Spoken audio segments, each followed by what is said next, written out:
encontramos la salvación, fuera de Él nada somos. Dios le bendiga. Vamos a dejar al pastor Carlos con la palabra.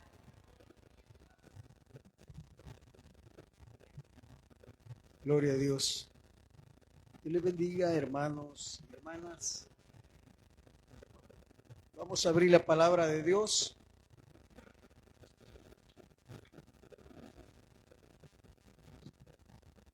En el último libro de la Biblia,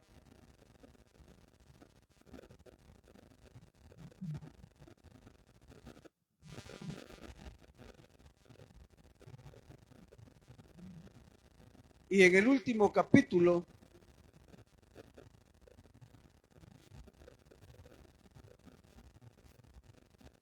cuando lo tengan, dicen gloria a Dios.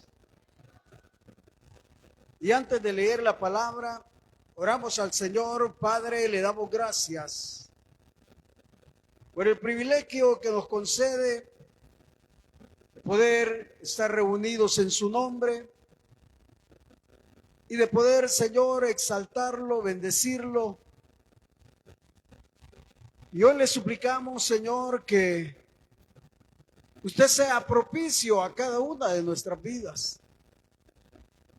En el nombre de Jesús de Nazaret, Señor, ponemos en sus manos la vida de los hermanos que se encuentran atravesando situaciones duras y difíciles, enfermedades, problemas familiares, problemas laborales. Que usted obre, Señor, ministrando sus vidas, sanando, consolando, fortaleciendo, proveyendo para la gloria de su nombre.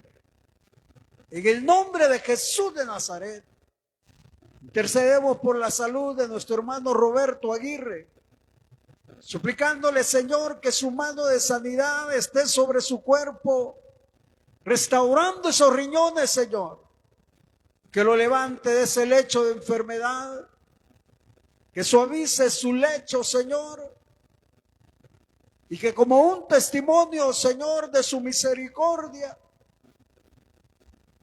pueda, Señor, testificar de su grandeza. En el nombre de Jesús de Nazaret, hoy le suplicamos que a través de su palabra podamos ser enteramente edificados. En el nombre de Jesús de Nazaret, por quien le damos gracias, Señor. Amén y amén. Gloria a Dios. Apocalipsis capítulo número 22 y el versículo que leemos es el versículo número 12. Y dice la palabra de Dios: he aquí, yo vengo pronto y mi galardón conmigo para recompensar a cada uno según sea su obra. Amén.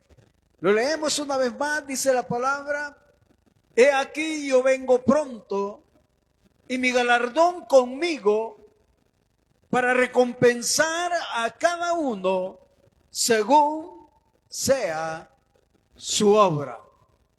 Amén. Pueden sentarse, hermanos, hermanas, a leer este versículo. Quiero referirme al tribunal de Cristo. El último jueves veíamos el rapto de la iglesia y decíamos que uno de los objetivos por el cual nuestro Señor Jesucristo levantará la iglesia es para recompensar a cada uno de los creyentes que estén vivos, más los que resuciten, y recompensarlo de acuerdo a las obras, sean buenas o sean malas, que hayan hecho acá en la tierra, puesto que una vez parte el ser humano de este mundo, ya no se puede desarrollar ninguna obra. Y a eso se le llama el tribunal de Cristo, donde estará nuestro Señor Jesucristo recompensando a los creyentes de acuerdo a lo que hayan hecho. Y dice la palabra de Dios en el libro de Romanos, en el capítulo número 14,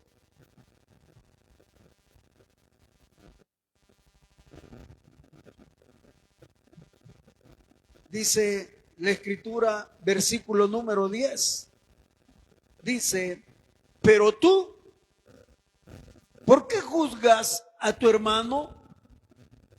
O tú también, ¿por qué menosprecias a tu hermano?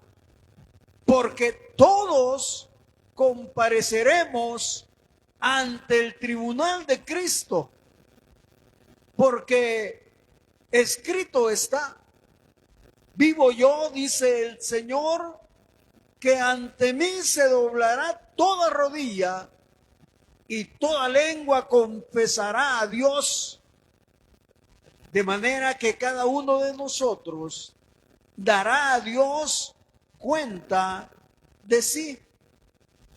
Este versículo nos está diciendo que todos los santos serán juzgados después del rapto, del levantamiento de la iglesia, y serán juzgados por sus obras en el cuerpo, sean buenas o sean malas. Pero en este juicio, Dios, que es justo, por cada responsabilidad, conforme a la revelación recibida, nos ha de juzgar por igual. Es decir, tanto al judío como al gentil. En el libro de Romanos, en el capítulo número 2, dice la escritura, versículo número 12 en adelante, dice, porque todos los que sin ley han pecado, sin ley también perecerán. Y todos los que bajo la ley han pecado, por la ley serán juzgados. Es decir, Dios ha de juzgar el carácter y la conducta sobre la base de la luz recibida, ya sea la ley mosaica, la cual no apela para los gentiles, puesto que la ley de Moisés era para los judíos. Pero los judíos que creyeron en el Mesías cuando vino a este mundo, y todos aquellos que han creído en el sacrificio de Jesús, pero que siguen manteniendo bajo la ley, van a ser juzgados de acuerdo a la ley.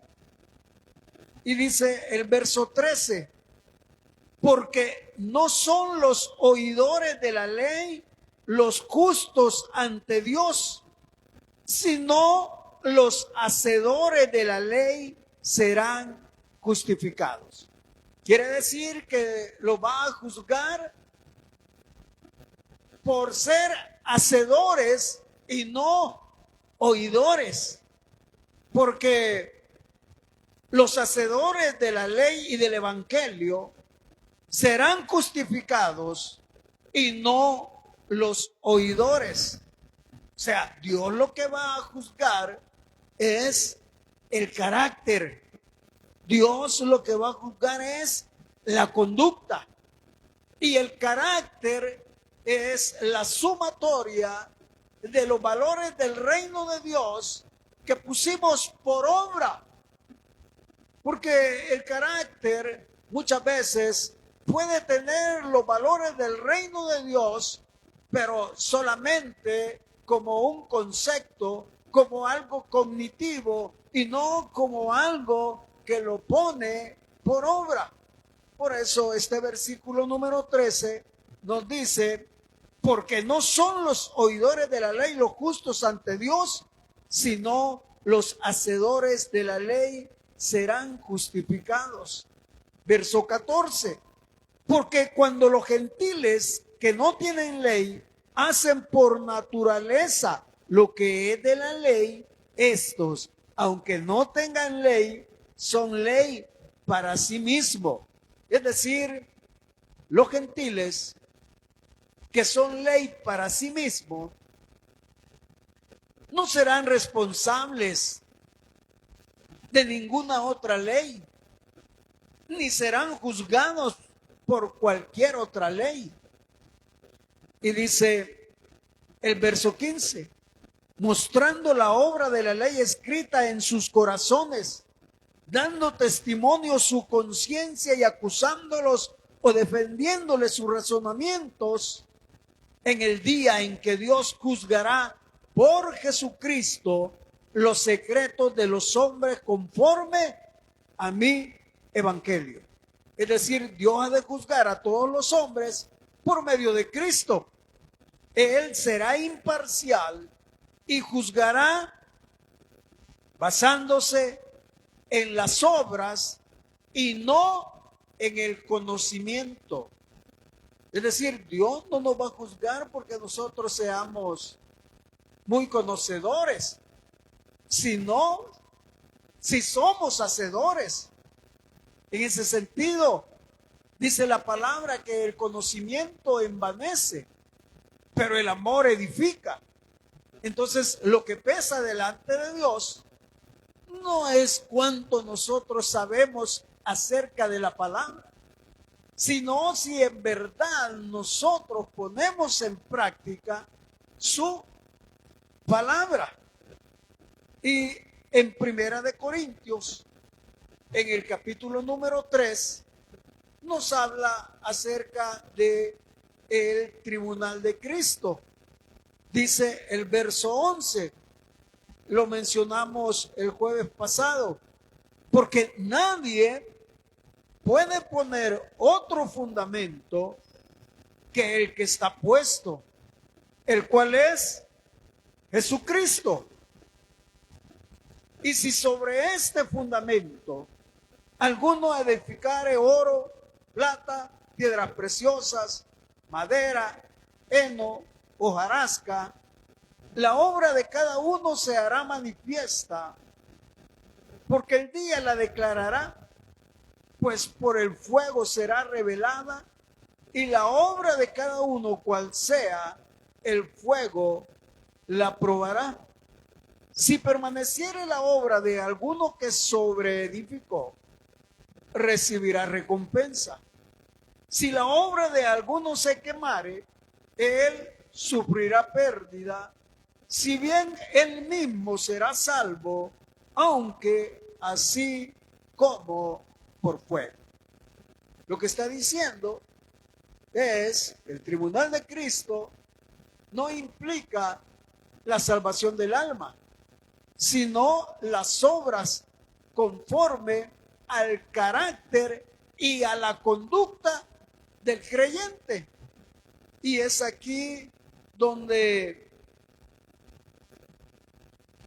se va a manifestar el juicio de las obras de los creyentes.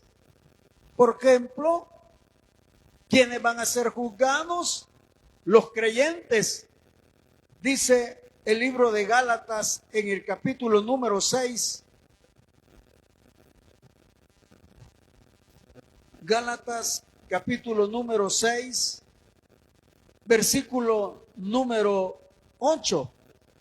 Porque el que siembra para su carne, de la carne segará corrupción, mas el que siembra para el espíritu, del Espíritu segará vida eterna.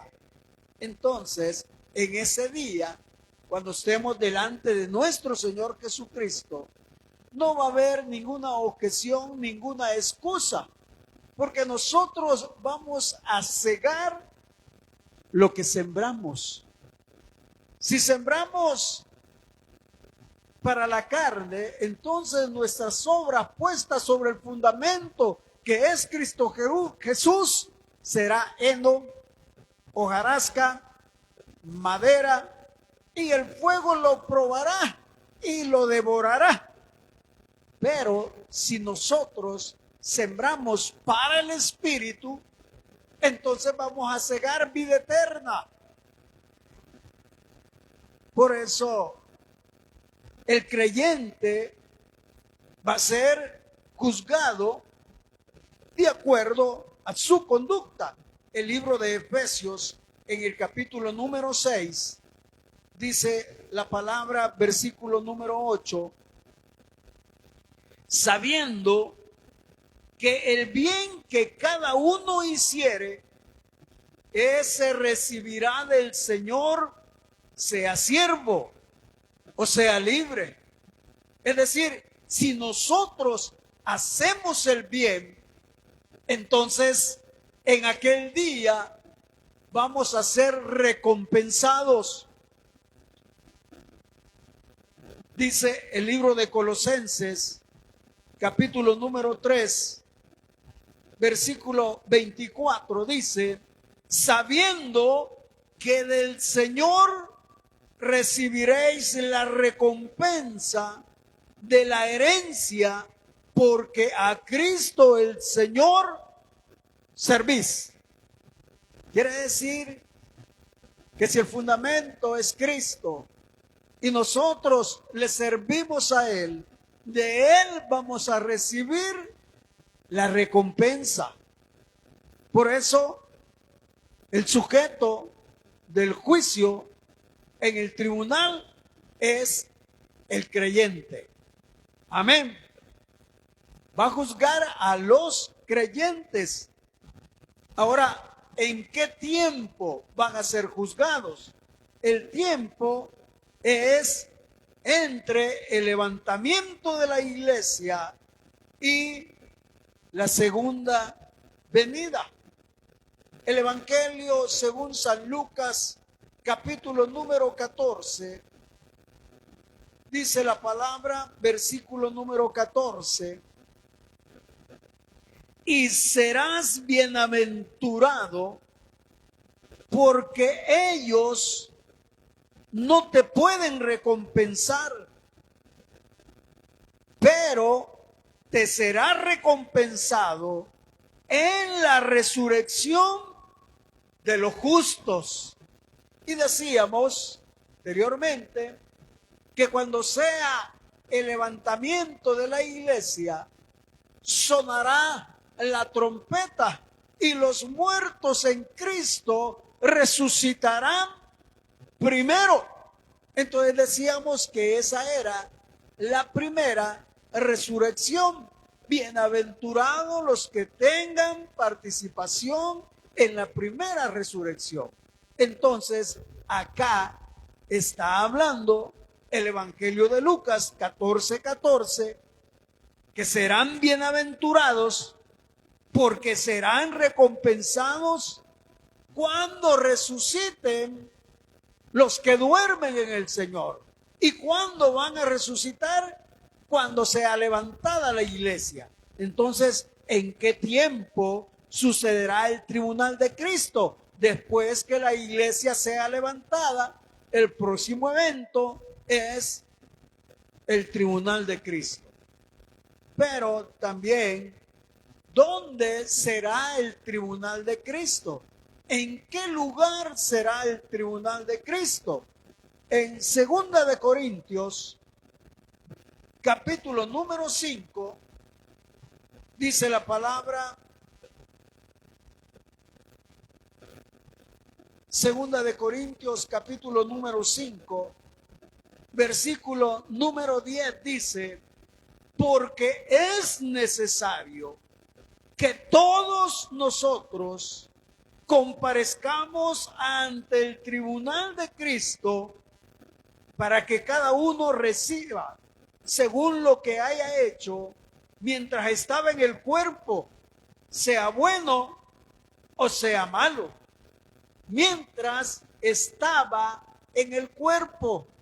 Quiere decir tiempo pasado, y ahora va a ser recompensado cuando esté en el cielo, en la presencia del Señor, y se establezca el tribunal de Cristo. Por eso dice, porque es necesario que comparezcamos todos ante el tribunal de Cristo, todos los creyentes, todos los que han sido lavados en la sangre del Cordero. Ahora, ¿cuál es la base para juzgarnos? La base, ya decíamos que es el carácter, las obras buenas o malas, sustentadas en el carácter. Este juicio trata con el creyente como un siervo, un servidor de Dios. Todos los que hemos sido regenerados somos siervos y siervas del Dios Altísimo. ¿Y qué quiere decir siervo o sierva? Servidor, sirviente. Nosotros somos sirvientes del Señor. Al Señor le servimos. Amén. Por eso la base es el carácter sustentado en las buenas o en las malas obras que hayamos hecho. Y el resultado de este juicio es la retribución o la pérdida de la recompensa, pero nunca la pérdida del alma. Por eso dice que seremos, si perdemos la retribución, salvos aún así como por fuego. Ahora, algo bien importante es que los creyentes han de ser juzgados con respecto a su carácter y a su conducta reflejado en las obras, sean buenas o sean malas. Quiere decir que las obras que nosotros hacemos, sean buenas o sean malas, están reflejadas en nuestro carácter. Recuerden que nosotros, como seres humanos, tenemos una personalidad. Y la personalidad es lo que la gente ve en nosotros. Pero la personalidad es la suma del carácter más el temperamento. Y el temperamento se dice que es heredado y que podemos ser coléricos, pueden ser melancólicos, podemos ser sanguíneos, flemáticos, pero todos tenemos un poco de los 4 temperamentos. Algunos coléricos, otros flemáticos, melancólicos, pero el carácter es la sumatoria de los valores del reino de Dios que yo cultive para ponerlos por obra y definan mi personalidad. Entonces, cuando nosotros vemos a alguien, nosotros lo juzgamos por su personalidad. Decimos, qué hombre más amable, qué mujer más entregada, porque estamos viendo su personalidad, pero probablemente no conocemos su temperamento. Si es colérica, le llamamos que se enoja con facilidad, que con cualquier cosa estalla. Pero la sumatoria de eso, temperamento más carácter igual personalidad. Y nosotros seremos juzgados primero con respecto a la doctrina. ¿Y por qué con respecto a la doctrina? Porque la doctrina es la base de la iglesia. Y la iglesia somos todos y cada uno de los que hemos sido lavados con la sangre de nuestro Señor Jesucristo. Pero puede haber sana doctrina y puede haber una doctrina falsa. Entonces, tenemos que mantenernos en la sana doctrina sustentada en su palabra, no en herejías. De ahí que seamos evaluados en el tribunal de Cristo por lo que nosotros creímos. Pero también vamos a ser evaluados por nuestra conducta hacia otros. Y nuestra conducta hacia otros está sustentado en valores de responsabilidad interpersonal. ¿Y cuáles son los valores de responsabilidad interpersonal? Bueno, podemos mencionar lealtad. Que haya lealtad entre nosotros como hijos de Dios. Es decir, que haya, además de lealtad, valentía. Y la valentía es vencer el temor en beneficio de otros. Entonces, muchas veces tenemos que ser valientes para ayudar a otros, no por nosotros mismos. Entonces, la valentía es un valor del reino, cuyo primer elemento es la decisión. He decidido este 2026 congregarme fielmente. Eso es de valientes. Pero el segundo elemento de la valentía es la iniciativa. Porque yo puedo tomar la decisión, pero nunca despego. Pero si yo he tomado la decisión y tengo iniciativa y luego tengo intrepidez, ¿y qué es la intrepidez? Ir más allá de lo que me exigen. Entonces digo, no solo me voy a congregar, sino que este 2026 yo le voy a servir al Señor. Entonces, ese es un acto de valentía. Pero que la valentía es vencer el temor en beneficio de otros. Porque cuando otros me ven, mi forma de actuar, voy a influir positivamente. Y probablemente otros se añadan por mi testimonio. Entonces, vamos a ser juzgados por la conducta hacia nuestros semejantes. Lealtad, valentía, humildad, bondad, gratitud para con nosotros. Si nosotros no cultivamos esos valores del reino de Dios que tienen que ver con nuestro carácter, entonces nosotros vamos a estar poniendo sobre el fundamento que es Cristo, madera, heno, hojarasca, porque estuviéramos como que fuera un club. Pero cuando cultivamos los valores de relación interpersonal, como es la lealtad, la valentía, la humildad, la bondad, la gratitud, entonces nosotros estamos edificando oro, plata, piedras preciosas, pero también vamos a ser juzgados por las características carnales. Porque usted ha escuchado que hay creyentes espirituales y hay creyentes carnales. Entonces Dios nos va a juzgar por esa característica, si somos espirituales o somos carnales. Y vamos a ser juzgados también por toda palabra que salga de nuestra boca.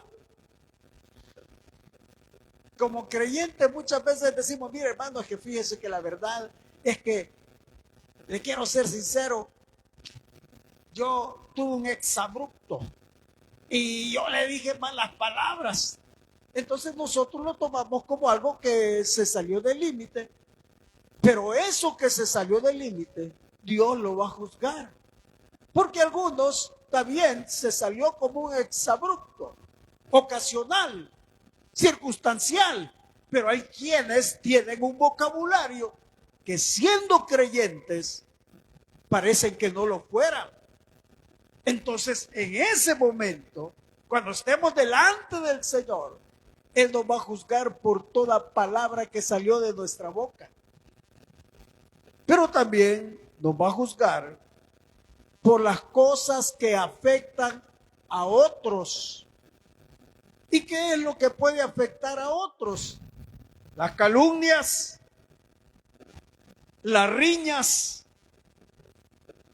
palabras vanas, necedades, deshonestidad, promesas quebrantadas, tratos indebidos. Eso afecta a los demás. Si yo calumnio, no tengo pruebas, pero empiezo a hablar del hermano o de la hermana porque creí que, ahí estoy cometiendo un grave error.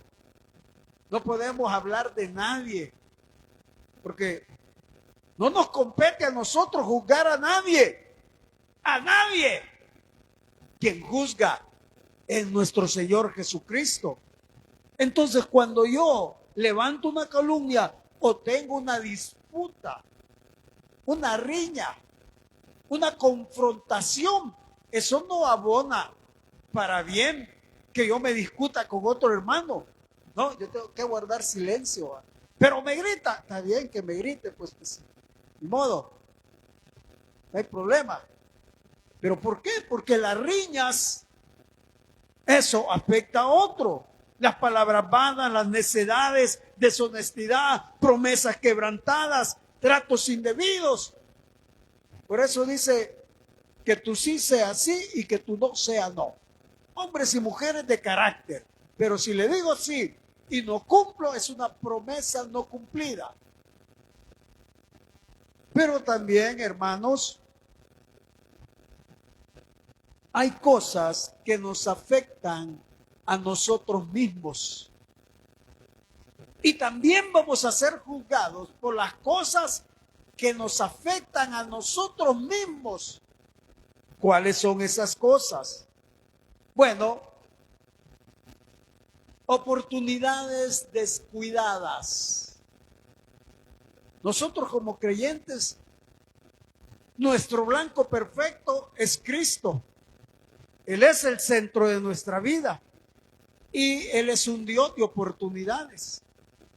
Y Él nos concede la oportunidad de que podamos servirle. Pero yo puedo tomar la decisión. No le voy a servir al Señor. Como que yo voy a afectar al Señor. Me estoy afectando a mí mismo. O cuando aparezco en otro privilegio y digo, no, yo ahí no sirvo. Ahí no, yo quiero servir. Entonces la oportunidad es descuidada. Y me afecto yo. Al Señor no lo estoy afectando. Él sigue estando en su trono de gloria. ¿Quién se afecta? Yo mismo. Cuando dejo pasar una oportunidad o cuando mis talentos son desperdiciados. Cuando mis talentos son desperdiciados, no estoy afectando al Señor, no estoy afectando a la obra. Y sí, probablemente afecte la obra, pero primero me afecto yo. Cuando mis talentos no los pongo a los pies del Señor, entonces yo me estoy afectando. Y en el tribunal de Cristo nos va a pasar la factura. Pero también podría ser que viva una vida holgadamente, espiritualmente hablando, o que tenga falta de espiritualidad. Soy atraído y seducido por el mundo. Y dice la palabra, no améis el mundo, ni las cosas que están en el mundo. El que ama al mundo, el amor del Padre no está en él. Porque los deseos de los ojos, los deseos de la carne y la vanagloria de la vida no proceden del Padre, sino del mundo. Y el mundo pasa y sus deseos, pero el que hace la voluntad de Dios, oiga, permanece para siempre. Es en ese sentido que vamos a ser juzgados, pero también vamos a ser juzgados por las cosas que afectan a Dios. Ya vimos las cosas que afectan a otros, las cosas que me afectan a mí, pero ahora vemos las cosas que afectan a Dios. Porque con nuestra conducta, con nuestra actitud, con nuestro carácter, podemos afectar a otros. Me puedo afectar a mí mismo, pero también puedo afectar a Dios. ¿Y cómo puedo afectar a Dios? Bueno, a Dios lo puedo afectar cuando rechazo caminar en luz. ¿Y cuándo es que rechazo caminar en luz? Cuando me gustan las tinieblas y entra la fornicación y entra el adulterio, pero puedo andar con uniforme. Pero ¿estoy afectando a quién? A Dios. Porque tengo la personalidad, que ya dijimos, que es lo que nosotros vemos. Tengo la personalidad de un varón de Dios, pero mi carácter no tiene valores del reino de Dios. Soy deshonesto, no soy íntegro, no soy leal. Entonces soy falso. Pero entonces, si yo soy la imagen de Dios, porque todos somos imagen de Dios, entonces soy una imagen de Dios distorsionada por el pecado. Entonces, a quien estoy afectando es a Dios, porque amo más las tinieblas que la luz, pero también afecto a Dios cuando soy desobediente, que es el primer pecado por el cual tenemos que morir físicamente, que es la causa por la cual morimos espiritualmente, y esa la cometió el primer hombre. La desobediencia afecta a Dios en el sentido de que distorsionamos el plan de Dios. No que no se va a cumplir, los planes de Dios se van a cumplir aunque el mismo diablo se oponga, porque Él es soberano, porque Él es omnipotente, porque Él es omnisciente, pero no estoy honrándolo a Él. Y cuando no lo honro a Él, porque soy desobediente, lo estoy afectando. Véalo así. Es como el padre terrenal con su hijo. Y dicen, va a ser la graduación o va a ser la clausura, y va el padre contento, y va el hijo, y ahora vamos a nombrar a los que aprobaron el año, y no nombran al hijo. Los que no nombramos, esos están reprobados. Entonces, ¿cómo se siente el padre? Defraudado. Híjole, todo el año para que me pague con esto. Se siente defraudado. Así nuestro Padre cuando nosotros desobedecemos. Porque Él no quiere sacrificios, Él quiere obediencia. Entonces, desobedecer a Dios implica que estamos contra su voluntad. Rechazar a Dios, afectamos a Dios, pero también cuando decimos, queridos hermanos, queremos establecer un proyecto y queremos pedir la cooperación de cada uno de ustedes. No. Dime que no me estén pidiendo nada. Y empiezo a murmurar, y empiezo a hablar, y empiezo a criticar, pero no doy. Eso se llama fracaso de cooperación, y eso afecta a Dios. Porque cuando anduvimos en otra vida, éramos botaratas con el dinero, ¿no? Hoy que estamos en la gracia, por la misericordia de Dios, cuestionamos cualquier cosa que sea para la obra de Dios. Pero eso, ahí va anotado en aquel día, en el tribunal de Cristo. Fracaso en la cooperación de la obra que yo envié a esa tierra. Por eso, cuando hablamos de los valores del reino, hablamos de gratitud. Todo lo hacemos por gratitud, porque nosotros no podemos pagar una salvación tan grande. Si nos pusieran, bueno, ¿cuánto va a valer la salvación? Va a valer 20 millones de dólares. Ay, ya me condené. Ya estoy condenado. Sí, no lo puedo pagar. Entonces dice la palabra, por gracia sois salvos por medio de la fe, y esto no de vosotros, pues es un regalo de Dios, no por obras para que nadie se gloríe. ¿Qué me costó a mí? Nada. Pero y cuando me dice, hermano, ¿va a cooperar? No, a mí no me tome en cuenta. Gangueros. Y empiezo a murmurar. Entonces a un pecado le agrego otro, y ahí voy, edificando heno, hojarasca, madera, que el fuego lo va a probar y se lo va a comer. Por eso es importante que nosotros tomemos en cuenta la retribución o la recompensa, y Dios en ese día ha de otorgar coronas. Voy a mencionar algunas. Va a otorgar la corona del vencedor en Primera de Corintios, capítulo 9. Dice la palabra, Primera de Corintios, capítulo 9, versículo 25, dice, todo aquel que lucha, de todo se abstiene. Ellos, a la verdad, para recibir una corona corruptible, pero nosotros una incorruptible.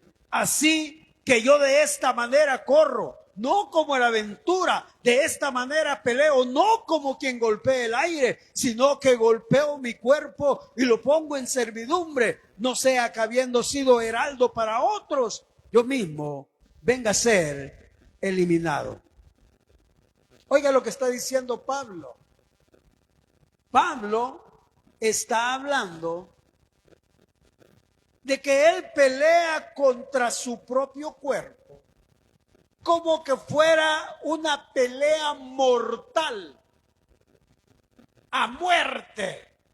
¿Por qué? Porque lo que nos está diciendo es que el cuerpo tiene que ser esclavo del alma.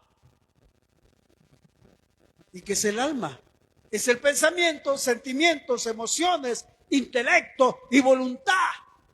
Cuando el cuerpo es esclavo del alma, mis pensamientos son puros, mis deseos son para la gloria de Dios, mis emociones, mi voluntad, mi intelecto para honrar a Dios, y por lo tanto mi cuerpo se va a sujetar a mi alma. Pero cuando es lo contrario, entonces el alma es esclava del cuerpo y el cuerpo solo pide para la carne.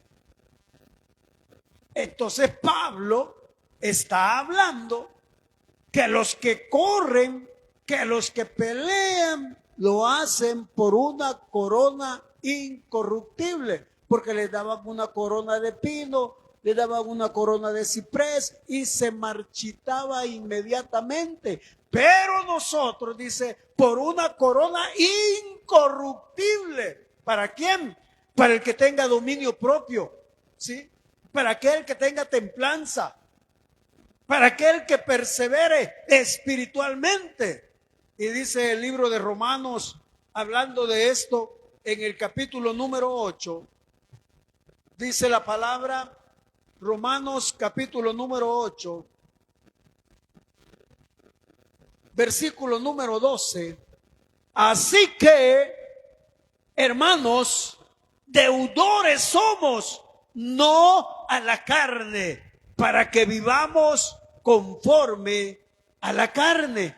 Porque si vivimos conforme a la carne, moriréis.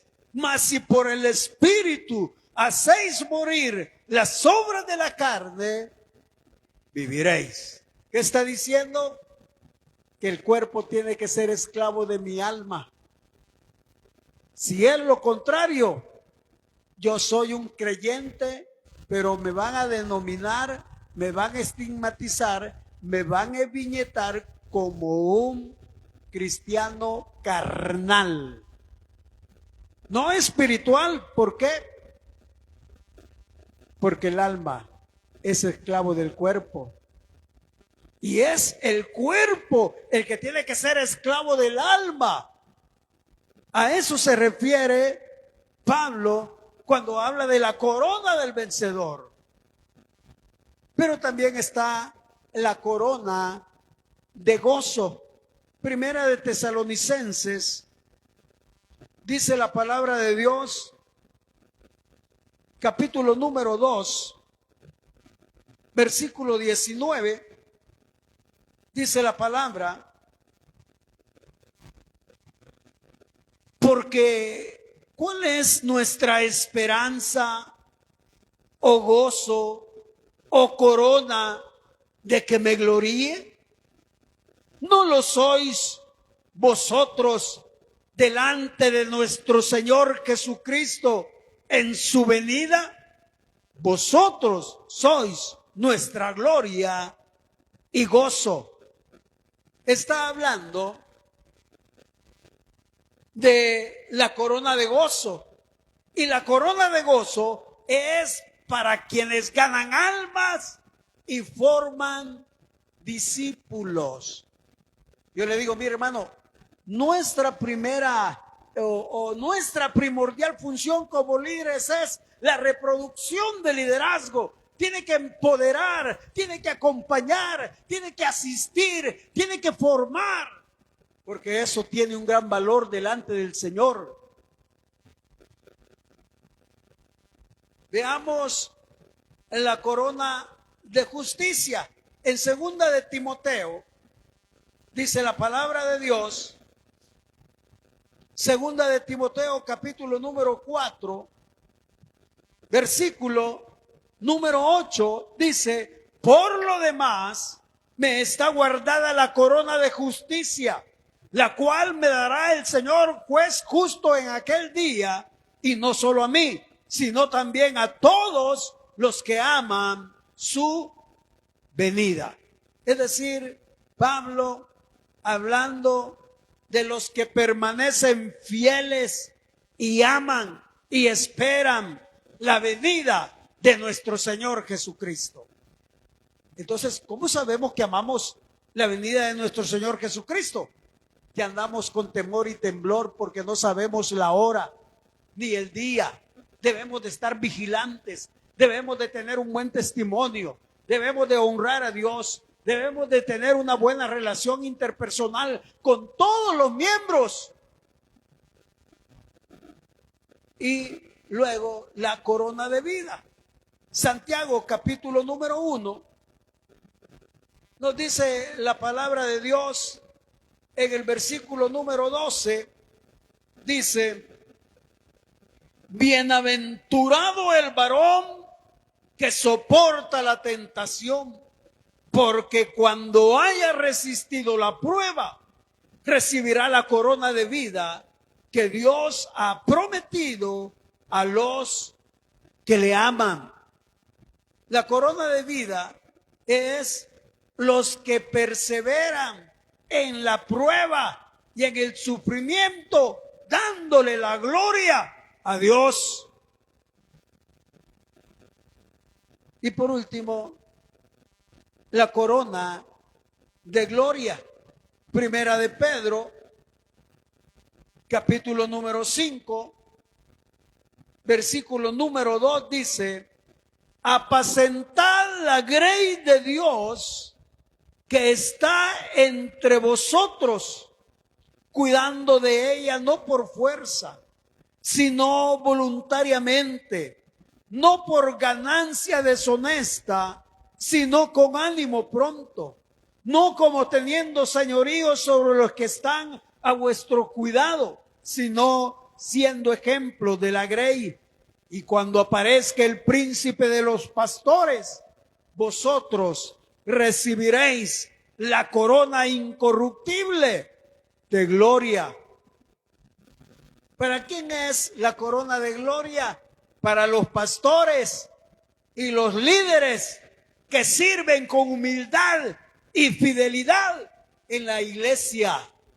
Porque el líder es aquel que tiene un trato personal y directo con el rebaño que Dios le ha dado. Los cuida, los educa, los instruye, los proyecta, está con ellos siempre. Es decir, no solo es el pastor, sino el que tiene a su cargo la iglesia del Señor. Hermanos, algo bien interesante con lo cual termino es que la vida que hoy vivimos en obediencia determinará la honra y el honor en el reino eterno de nuestro Señor Jesucristo. Pero si el creyente descuida su conducta, su carácter, y su alma se vuelve esclava de su cuerpo, puede perder el galardón. Segunda de Juan, versículo 8, dice la palabra: mirad por vosotros mismos, para que no perdáis el fruto de vuestro trabajo, sino que recibáis galardón completo. Hermanos, esto de la hora del Señor son 24 horas. Hoy le voy a dar la gloria y la honra a Dios. Hoy voy a vivir para el Señor. Y si Él me concede el día de mañana, lo haré para la gloria de Dios. Si nosotros logramos entrar en esa dimensión día con día, vamos a honrar a nuestro Dios para que cuando llegue aquel día seamos retribuidos conforme a nuestro carácter, a nuestra conducta, para la gloria de Dios. Amén. Oramos al Señor. Padre, le damos gracias, porque sabemos, Señor, que la obediencia es determinante para que en aquel gran día, Señor, podamos ser retribuidos conforme a nuestras obras. Le suplicamos, Padre eterno, que sea su Espíritu Santo quien esté ministrando continuamente nuestra vida, para que todo lo que hagamos, sea de hecho o sea de palabra, sea para la gloria de nuestro Señor Jesucristo. En el nombre de Jesús, por quien le damos gracias, Señor. Amén y amén.